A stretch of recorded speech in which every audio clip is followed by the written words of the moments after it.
Hi everyone, this is Panda Opera from the Sparkle Pandas. We are a group of fun-loving gamer girls. Challenge Rift 149 just came out. I woke up early specifically to do the Challenge Rift so I can share with you guys what's the build and how you're supposed to finish Challenge Rift 149. If you like my video, please do subscribe to our channel and feel free to check out videos done by my other teammates covering League of Legends, Overwatch, Hearthstone, and so many more games. Now let's go! So in this season, in this Challenge Rift, we have a Necromancer. Necromancer is a class I'm currently using in Season 20. I like the Caster Summoning class. Let's see the build. So it's a Legacy of Nightmare build. The only set bonus we get are from Litany the Untaunted and the Wailing Host.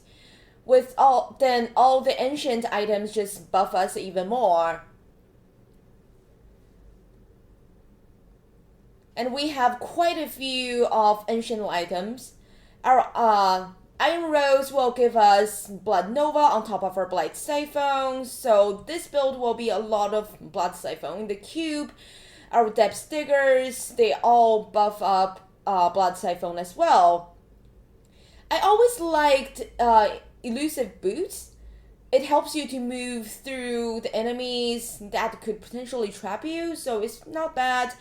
It's an easy build to use. Everything will be around Blood Siphon. That's our main damage dealer. So we'll be left to click a lot. And we can also use Army of the Dead whenever we're encountering Elite, being surrounded, but remember the cooldown is 120 seconds and we have no cooldown mitigations, so save that for a special occasion. We're not gonna use Leech very much. You can use Revive to revive a bunch of skeleton armies, but not necessary. I doubt if I'm gonna be using it. Again, use Army of the Dead during a special occasion. Otherwise, it's just a lot of left to click. And it's a shame we don't have any speed buff, so it's gonna be slow. But seems like our survivability is going to be okay. Damage is not great, but it's gonna be okay. And keep bone armors up all the time to give us a little bit more survivability as well.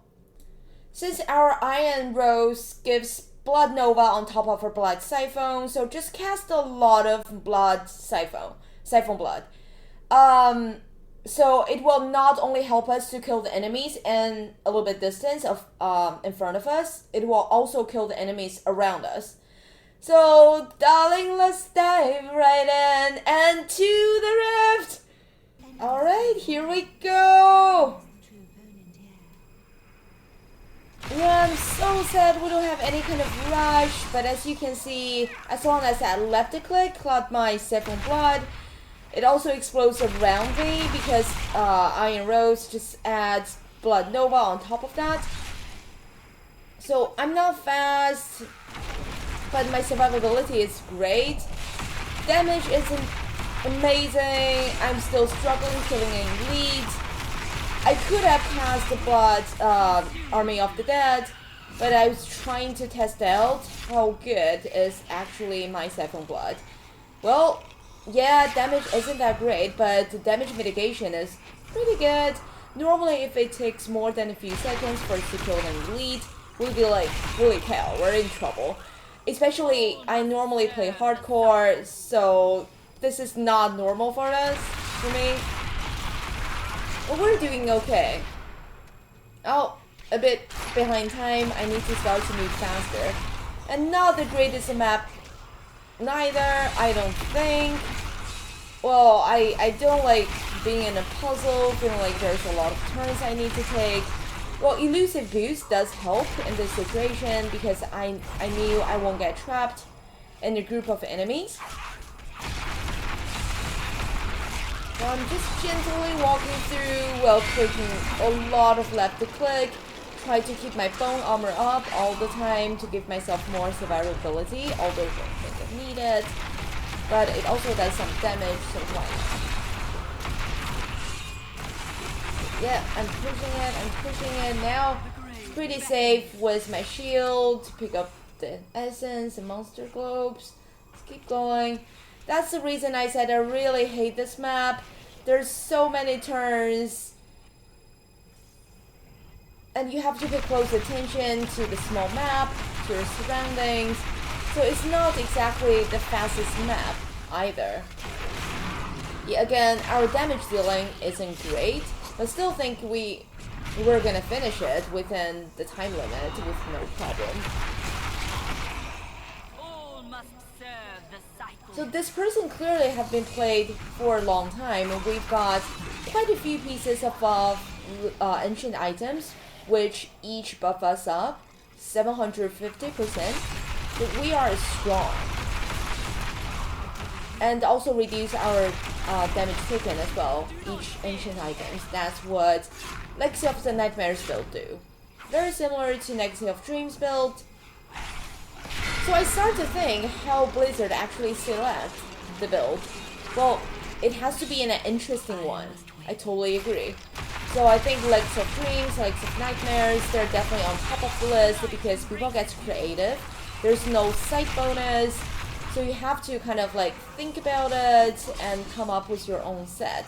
It's not perfect, it's far from perfect, and the control is always a little bit bizarre, but it's always fun.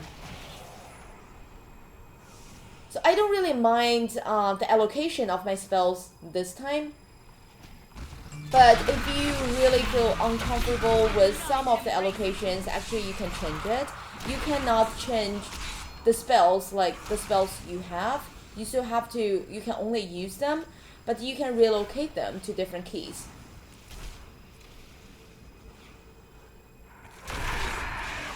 Especially say last challenge rift 148, we had like a blood rush.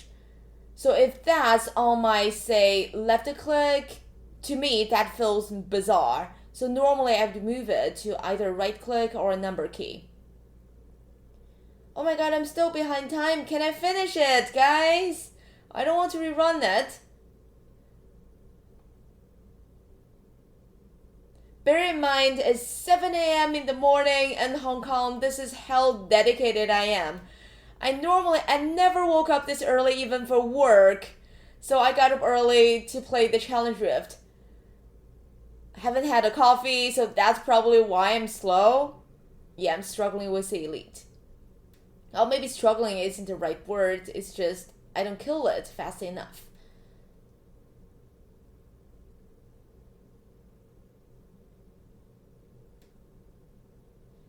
So in the last 2 seasons, we had a wizard, we had a demon hunter. Both of the builds and Challenge Rift 147 and Challenge Rift 148, they both feel like very squishy. And our Demon Hunter in 149 feels pretty tough.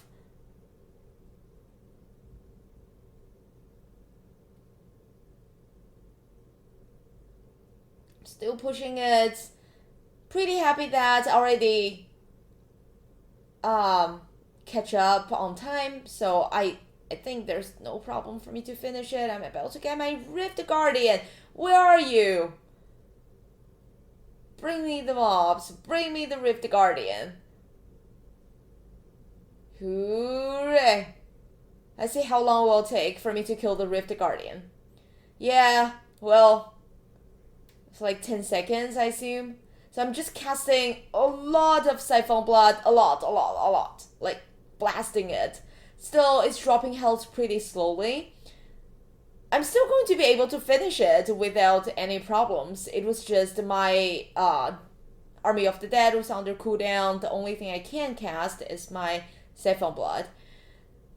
So it was a little bit slow, but we still did it!